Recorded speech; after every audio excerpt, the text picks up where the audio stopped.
Xander Schauffele, 8 under 62. Xander, you didn't give Ricky much time with the record. 62. Did you think that was out there this week?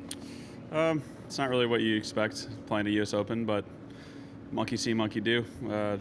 Was just chasing Ricky up the leaderboard, so glad he was just in front of me. What'd you see out of the course that maybe you hadn't expected?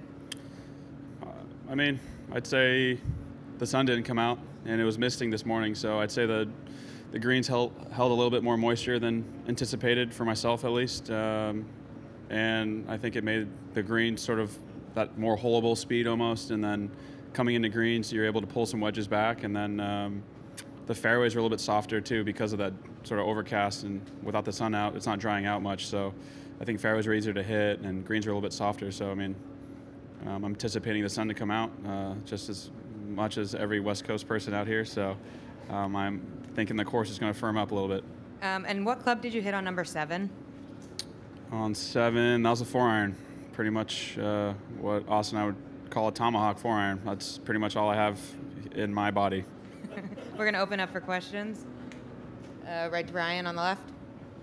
Xander, I've heard you say it's Thursday 4 or 5 times in the past couple of minutes. However, the record tying round, does it hold any significance to you? Well, that's when you're interviewing my caddy. You know, he's not used to that kind of stuff. So I was hearing some weird things, and I was like, dude, it's just Thursday, my man. Sorry, what was your question? Does it hold any significance to hold the record tying round? I don't know. It's just Thursday. It's literally just the first day of a tournament, so it's a good start. Right here. Hi, I was wondering how much of your success today do you contribute to your approach shots as opposed to some of the rest of the parts of your game today? Well, just an all-around performance, honestly. You know, got lucky, made a really long putt, made a long one-on-one, hit some really nice iron shots in from distance. So it's kind of a mixed bag. I think the only place where you're able to kind of get away with a few mishits would be off the tee, honestly. And coming into greens, like you said, you need to be pretty clean. So when I wasn't, I was able to still make birdie because I made some long putts. So probably try and clean that up as the days go on. Stay on the left, Brendan. I only saw your second shot on 6. What did you take off the tee? I hit a 4-wood there. And just how much kind of variety do you expect over these 4 days of that hole and your approach, and based on pins, and like just how much goes into that? And is it going to be 4 different holes over the course of the week? Yeah. You know, I think it's going to be quite the viewing party, I guess, once the greens firm up in that sort of back sliver. But yeah, it's anyone's game there. You either wedge it in close and try and dance around the pin, or you try and get risky off the tee. And today I got risky and sort of paid the price for it. Honestly, got a decent line, was able to advance it sort of up towards the green, which was lucky, and made par. So at the end of the day, it's kind of funny. You play a 300-yard par 4, and I was very happy with the 4. Just out of curiosity, did you know you were hitting 4-wood going into the day, or did you make the decision on the tee? Yeah, it's a little pin dependent, but yeah, I think I've decided I'm going to pretty much go for it most days. Front right to Todd. You've played well in U.S. Opens, but does this seem like a U.S. Open course to you in the way the setup is?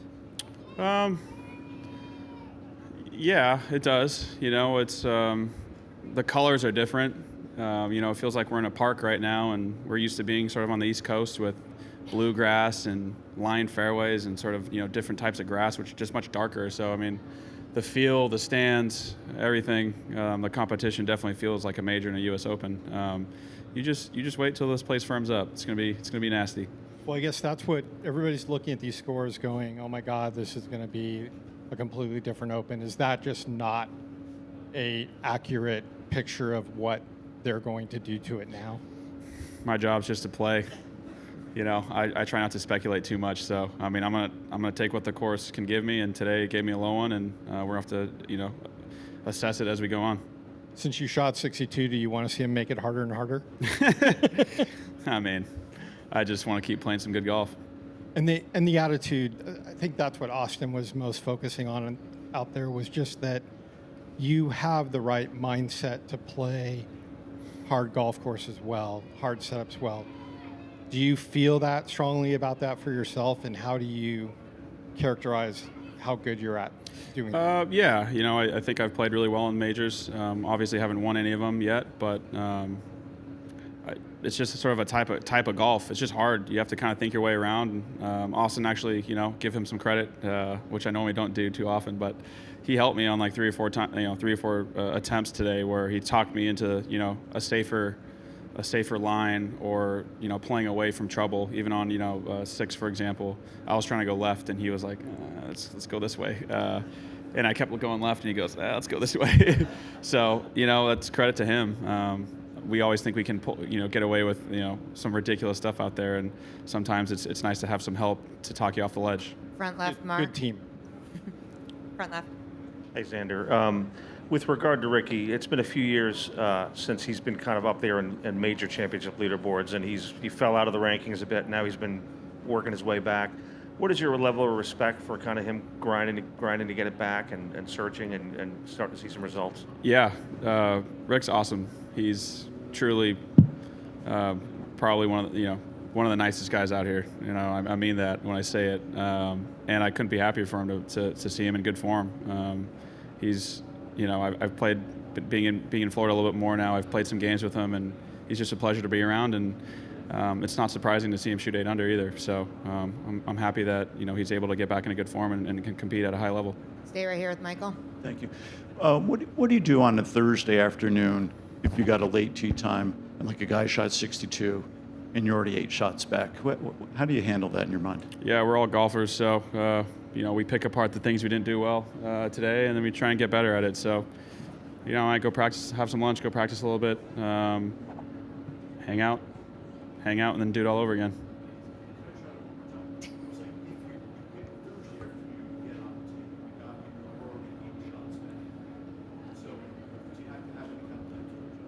Oh, people going out right now. I don't know. I mean, it's just a positioning game. You're just trying to, keep yourself in touch and play some good golf. I mean, I think if you see a couple, 8 unders, you're like, oh, wow, the course can give you some if you're playing well. So besides that, it's just Thursday. Last question, Gabby on the left. Walking around the past couple of days, did you expect for there to be a 62 out there for yourself and even for 2 guys? What was kind of the talk among the players? Not really, to be honest. It's rare to hit furniture into a few par 3s, and again, they moved a couple of the tees up today, so it's just going to play different as the week goes on. Xander, thanks for your time. Thank Great you. round.